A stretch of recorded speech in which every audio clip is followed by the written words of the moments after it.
मुंबईतला पहिला डॉन हाजी मस्तान यांच्या मुलीचा व्हिडिओ काही दिवसांपूर्वी व्हायरल झालेला होता. त्या व्हिडिओमध्ये ती मुलगी असं म्हणत होती, पंतप्रधान नरेंद्र मोदी, गृहमंत्री अमित शहा यांना विनंती आहे की कायदा जो आहे त्यांनी आणखी स्ट्रिक्ट केला पाहिजे. माझ्यासोबत चुकीचं घडलेलं आहे आणि ते लोक कोर्टात येत नाहीये, त्यांना शिक्षा मिळालेली नाहीये.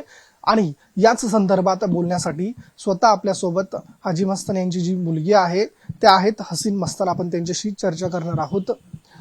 काय सांगाल, आपण एक व्हिडिओ तुमच्या सोशल मीडियावरून पोस्ट केलेला होता. तुम्ही पंतप्रधान नरेंद्र मोदी आणि गृहमंत्री अमित शहा यांना उद्देशून हा व्हिडिओ ट्विट केलेला होता. काय सांगाल?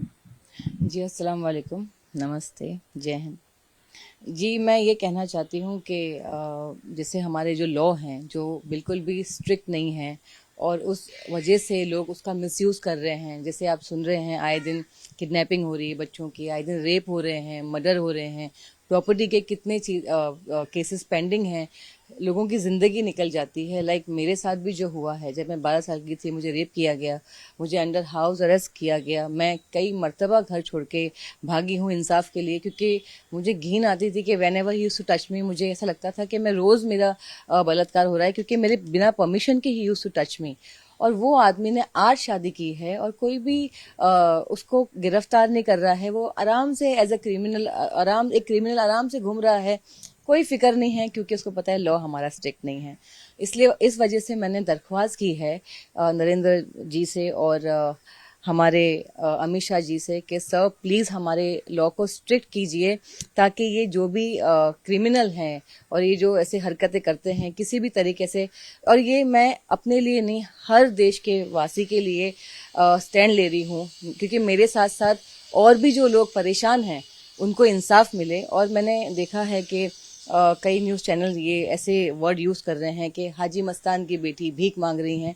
तो मैं भीख नहीं मांग रही हूँ, मैं अपना हक मांग रही हूँ और इंसाफ मांग रही हूँ श्री नरेंद्र मोदी जी से और अमित शाह जी से कि सर आप हमारा देश चला रहे हैं तो प्लीज़ लॉ को स्ट्रिक्ट कीजिए कि हम जैसे और भी कई लोग हैं वो कहाँ जाएं। इसलिए हम कह रहे हैं sir please strict the law, जिस वजह से हमें जल्द से जल्द इंसाफ मिले।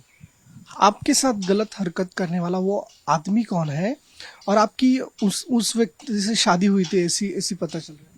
जी वो मेरे मामा के लड़के हैं और मेरे मामा का इंतकाल हो गया था, मैंने तो कभी देखा नहीं उन्हें, और उनके माँ बाप नहीं थे, तो सब सारे भाई बहन सारे हमारे घर पे रहते थे और मेरे दूसरे मामा भी घर पे रहते थे। सबकी शादी हो गई, सब मामा चले गए अपने बच्चों के साथ, सबको मम्मी ने अलग अलग कर दिया। इसकी नज़र हमेशा मेरे बंगले पे थी, तो इसने लड़कियों गरीब गरीब लड़कियों से शादी करवा करके बंगला दिखाकर अपने आप को मस्तान साहब का बेटा बताकर कई लोगों ने मुझे अप्रोच किया ये कहकर कमेंट्स में कि ये तो हाजी मस्तान के बेटे हैं। तो मेरे लिए बहुत बड़ा एक एविडेंस है कि चलो इसने लोगों को ये कहा है और लोगों के भी सेंसेस में अगर ये तो कितना झूठा आदमी है। और वो लड़कियां जिनसे उसने शादी की तो वो 4 लड़कियों को तो वो मेरी भाभी थी, एक को तो मैं मिली नहीं हूँ, बट 3 जो औरतें थी वो मेरी भाभी थी। तो वो अगर देख रही हैं तो वो आए और अपने हक के लिए बात करें, क्योंकि सेकंड जो वाइफ थी उसने केस कर रखा था और थर्ड वाइफ ने भी केस किया था जो हैदराबाद से थी, और अभी एक 7th वाइफ थी जो पुणे से, उसने केस किया था, उससे एक लड़का है, और अभी 8th वाइफ है हैदराबाद से। तो मैं चाहती हूँ सारी औरतें आएँ और अपने लिए बात करें। उसका नाम क्या था? आपकी शादी कब हुई थी और कब से ये इंसिडेंट होने लगा? और क्या आज 2025 चल रहा है, इस बीच में क्या क्या हुआ है? जी उसका नाम नासिर शेख है और शादी मेरी 1996 में हुई थी, मेरे अब्बा के इंतकाल के 2 साल बाद। और मैंने ऐसे नहीं है कि कई साल, आप 12 साल की थी? जी मैं 12 साल की थी और मैंने कंसीव किया था चाइल्ड 12 साल में और डिलीवरी मेरी 13 में हुई थी, क्योंकि मुझे इतना मारा था कि मैं भी मरने वाली थी, बच्चा भी मरने वाला था, बट हम दोनों बच गए आफ्टर 24 आवर्स, लेकिन बच्चा बच नहीं पाया। फिर मुझे मेंटली टॉर्चर किया, फिजिकली घड़ी घड़ी बच्चा पैदा कर, बच्चा बच्चा बच्चा, मतलब ऐसा किया कि मैं किसी भी तरीके से मर जाऊं। और उसी बीच में आपने पूछा, मैंने कई लोगों को कांटेक्ट किए, भागने की कोशिश की कि मुझे बचाओ, इसको मेरे घर से निकालो, मुझे पसंद नहीं है ये आदमी, ये मुझे प्लीज़ मुझे बचाओ इससे। लेकिन उसको पता था कि अभी सब लोग मदद के लिए आ रहे हैं और ये ठीक भी है। उसने उस वक्त मुझे छोड़ा जब देखा कि कहीं भी मदद नहीं है और कोई मदद नहीं कर रहा है। और 2008 में जब मुझे 5th मेरा जो ये चौथा बेटा था वो हुआ था, 2 मिसकैरेज हुए हैं, 4 बच्चे हुए हैं मुझे। तो ये जो लड़का हुआ मुझे, उस वक्त मेरी तबीयत बहुत ख़राब थी और उसको लगा कि भाई अब ये मर जाएंगी। बच्चा लेकर मुझे उसने कहा कि आप घर छोड़ा, मतलब मैं अपनी उनकी सिस्टर के यहाँ 6 महीना रही हूँ। और फिर उन्होंने कहा आई कांट कीप यू। मैं जब आई घर पे, उन्होंने मुझे मम्मी से मिलने नहीं दिया और बच्चा लेके कहा आप जाओ, अगर आपको रहना है you have to again give a birth to a child. मैंने कहा मैं, जब मुझे इंसाफ नहीं मिल रहा, जब मैं इतनी टॉर्चर हो रही हूँ, तो मेरे मरने के बाद तो मेरे बच्चों के साथ भी ये होगा। लेकिन फिर पुलिस ने भी, मैंने पुलिस स्टेशन गई, पुलिस ने मेरा कुछ सुना नहीं, उसको फ़ोन करके क्या बात की गॉड नोज।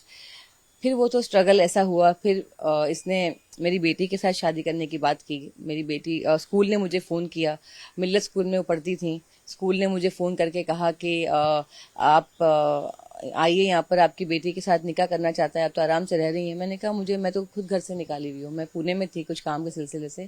फिर मैं आई, हम पुलिस स्टेशन गए और पुलिस स्टेशन में कंप्लेन की, बट पुलिस ने कोई एक्शन नहीं लिया। और उसने ये कंप्लेन की वजह से उसने अपनी बेटी को घर से निकाला, बिकॉज कंप्लेन हुई। और फिर मैंने कहा मैं कहाँ रखूँ, स्कूल ने कहा आपको रखना पड़ेगा। मैंने कहा मेरे पास खुद घर नहीं है, मैं कहाँ रखूँ। फिर मैंने रेंट पे घर लिया किसी के पहचान वाले के थ्रू, और मैं बच्चों के साथ, फिर दोनों बच्चों के साथ वहाँ रही। और फिर वो तो एक स्ट्रगल था। और फिर मैंने एलिमनी के लिए कहा कि मुझे पैसे तो चाहिए, क्योंकि उसे तलाक देने के बाद ये सब हरकतें की। 10 में तलाक दी, 11 में बच्चों को निकाला, और 11 में तो शादी भी की। और इसने, जब मैंने तब एक लॉयर थे, उन्होंने मुझसे कहा, मेरे पहचान वाले के दोस्त थे, उन्होंने कहा कि आप एक केस डाल दो। मैंने कहा मेरे पास फीस नहीं है और आई डोंट नो मैं कहाँ से लाऊं पेपर्स। उन्होंने कहा मैं एक केस डाल देता हूँ, सेटलमेंट के लिए तो आएगा। तो ये मैंने कहा ठीक है चलो देखते हैं। अब केस डाल दिया, लेकिन हो गया था सेटलमेंट। वो डर गया था बहुत कि क्या हो गया, क्योंकि मेरी मम्मी को लेके गायब हो गया था। तो नासिर पठान साहब जो हैं ओशीवारा के सीनियर, उनके पास मैंने रिपोर्ट किया मेरी मम्मी गायब हैं, क्योंकि मैंने केस डाला है। तो 1 महीने के बाद मम्मी मिली। न्यूज़ दूरदर्शन में न्यूज़ पे चला कि सोना मस्तान मिर्ज़ा उर्फ शहनशाह बेगम। और एक और चीज़, मेरी मम्मी का नाम शहनशाह बेगम है हर डॉक्यूमेंट्स में। आई डोंट नो गूगल पे और सब लोग क्यों उनको शाहजहां कह रहे हैं, उनका नाम शाहजहां नहीं है। आई हैव द डॉक्यूमेंट्स, मैं आपको प्रोवाइड कर दूंगी, आप शो कर दीजिएगा। तो और दूसरी चीज़ है, हाँ, तो उन्होंने, मम्मी आई और मेरी मम्मी से मेरी मुलाकात हुई। मुझे पुलिस मिलने नहीं दे रही थी। उन्होंने कहा नहीं आप कोर्ट जाइए। मैंने कहा आई हैव टू मीट, कैसे करके मैं घर पे गई।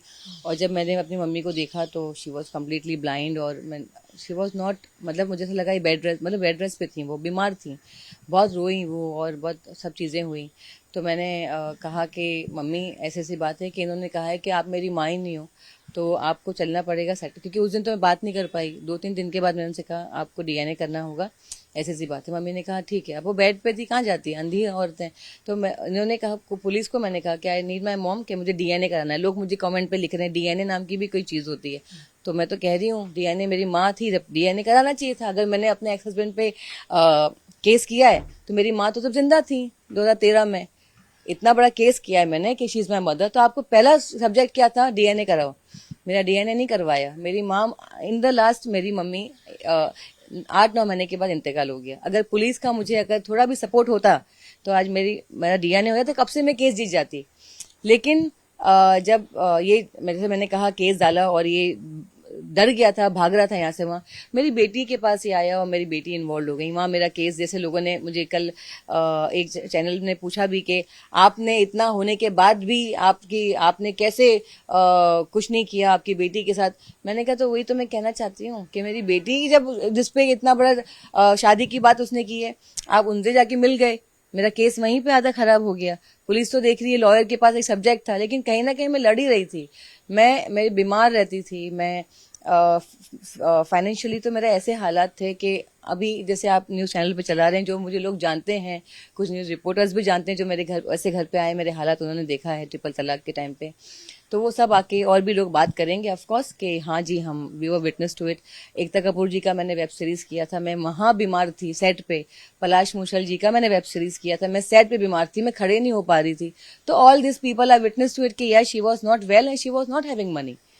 इतना पैसा भी नहीं मिलता था मुझे, क्योंकि मैं न्यू कमर ही हूँ ना। तो आप नोन होगे तो आपको इतने पैसे भी मिलेंगे। मैंने कुछ काम भी कर नहीं रखा था, तो मेरे लिए बहुत बड़ी बात थी कि मुझे एकता जी ने साइन किया, पलाश ने, और भी जो लोगों ने मुझे साइन किया। तो मेरे लिए तो बहुत बड़ी बात थी कि कम से कम मुझे कम पैसे मिल रहे हैं, साइन तो कर रहे हैं। Because being a mother industry में तो आपको पता है कि चलो उस जमाने में था कि माओ को काम नहीं मिलता है, माँ बन जाते हो तो ये नहीं। आज सिस्टम चेंज हो गया है कि आप मदर हो, फादर हो, जो भी आप एक्टर होना चाहिए। तो ये सोशल आने की वजह से और ओटीटी आने की वजह से अब हमें कोई होप है। लेकिन अभी फिर से मैं कहना चाहती हूँ कि अब मैं वापस से केस लड़ रही हूँ। अब आप मुझे बताइए, मैं केस में भी मुझे लॉयर को भी पैसा देना है, वो भी मैं बड़ी मुश्किल से लोन लेके कर रही हूँ। लोगों को पता नहीं स्टोरीज कि how I am surviving. People only see अरे हाजी मस्तान मिर्जा ने, उनके अब्बा ने, आप हम सबके पेरेंट्स हमारे लिए कुछ करके आते हैं, और कोई छीन के बैठ गया तो उसमें मेरे पापा की और हमारी क्या गलती है। लोग उनके पे कहते हैं अरे मस्तान साहब के बच्चे कर्म होगा, उनके कर्म अच्छे थे इसलिए मैं आपसे सामने बैठी हूँ और अच्छे से बात कर रही हूँ, वरना क्या से क्या हो जाता। उन्होंने दुआएं कमाई, इस वजह से आज मैं सेफ हूँ और आप सबसे बात कर रही हूँ। और नरेंद्र मोदी जी और अमित शाह जी के पास मेरी जो गुहार मैंने की है वो पहुंची, और मैं बहुत खुश हूँ कि सारे मीडिया वाले मुझे कवर कर रहे हैं। तो आप सब लोगों का बहुत बहुत धन्यवाद। वो आपसे कांटेक्ट कर रहे हैं क्या नासिर शेख? आपका संपर्क हुआ क्या उनसे? और दूसरी बात, वो आपकी आइडेंटिटी खा रहे हैं? कांटेक्ट उसने मुझे बस यही साल किया था, जब मैंने अपने उसके लिए कहा कि भाई अब सेटलमेंट का, आपका कितने साल सेटलमेंट ही करते रहोगे, कि give my birth certificate, give my money, कुछ तो मेरी प्रॉपर्टी में से मेरा बंगला है, मेरा मुझे आना चाहिए रेंट। भाई तुम चलो, तुम 50-50 का बोलते हो, 50-50 ले लो, लेकिन कम से कम मुझे तो दो। आई कांट, मैं ऐसे तो नहीं मरूंगी। लोग मुझे क्वेश्चन करते हैं, हाजी मस्तान की बेटी हो, give my birth certificate, let me die, कि मैं किसी का बच्चा हूँ। हाजी मस्तान का बच्चा बनके मुझे कोई सर्टिफिकेट नहीं मिलने वाला, मेरे पापा है तो मैं क्या करूं।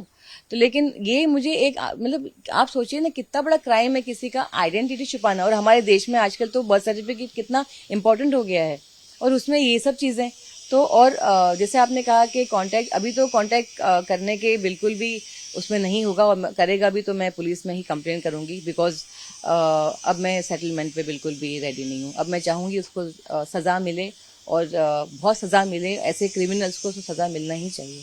आप कोर्ट मूव हो रही है? जी, मैं अपना केस रीओपन कर रही हूँ, क्योंकि बंद हो गया था ना 2023 में, मुझे अभी पता चला ये साल। अब मैं रीओपन कर रही हूँ फिर से क्या क्या मांगे रहेंगी आपकी? कोर्ट में। उन्होंने मुझसे कहा कि आपको मेडिकल रिपोर्ट देनी जब बीमार थी, और आप फाइनेंशियली, मैंने कहा देखिए मैं कहाँ से लाऊं, डॉक्टर्स के पास मैं गई थी, उन्होंने कहा हम 6 दिन पुराना नहीं देते हैं, आप इतने साल का कह रही हैं, और आप कहिए उनसे, क्योंकि एक कोई भी ऐसे तो नहीं कहेगा ना झूठ। और आपके, मैंने कहा कि सर मैं क्या करूं, तो उन्होंने कहा कि आप जो भी फैक्ट है बात कीजिए, कि सर मैं एक्चुअली फिजिकली बीमार थी, और मैं फाइनेंशियली बिल्कुल ब्रोकन थी, और आज भी मेरा ये हाल है, मैं लोन लेके आप अपना केस लड़ रही हूँ।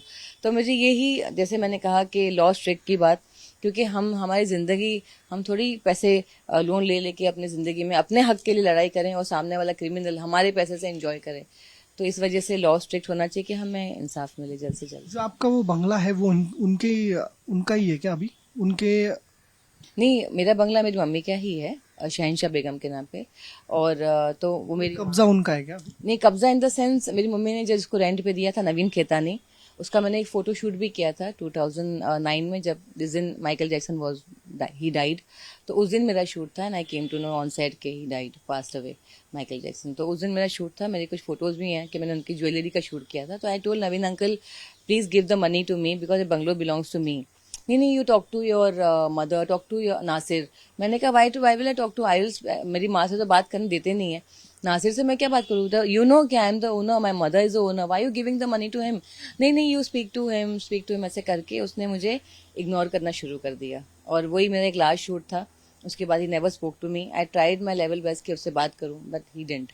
और सत्यमूर्ति जो बिल्डर हैं, उसके पास मेरे सारे डॉक्यूमेंट्स हैं, वो भी मुझे कुछ ना कुछ फ़ोन करके, अरे आप इतने में बंगला बिक जाएगा, आपकी साइन चाहिए। मैंने कहा मेरा बंगला मैं बेचूं नहीं बेचूं, आप कौन होते हैं बोलने वाले, give my papers to me. तो all this people are involve and taking the money from my bungalow.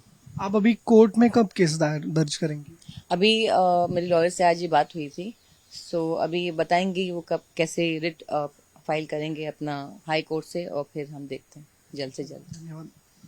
आपल्यासोबत होते हसीन मस्तान, आणि यांनी त्यांची कैफियत जी आहे ती आपल्यासोबत मांडलेली आहे. एकंदरीत त्यांचं कमी वयातच लग्न झालं, त्यानंतर वारंवार त्यांच्यावरती रेप झाले, आणि त्यानंतर कुठेतरी जो त्यांचा पती होता त्यांनी सोडून दिलेला आहे, न यांना काही पोटगी देता. त्यामुळे एकंदरीत ह्या समस्येत आहेत. आणि काही दिवसांपूर्वी त्यांनी पंतप्रधान नरेंद्र मोदी यांना विनंती केली होती, जे कायदे आहेत त्या कायदे स्ट्रिक्ट नाहीये, त्याच्यामुळे हे सर्व घडत असल्याचं सांगितलेलं आहे. त्यामुळे हे कायदे कडक करावे अशी त्यांची मागणी आहे. Camera person Kalpesh Miruti Ganakwar, NDTV Marathi, Mumbai.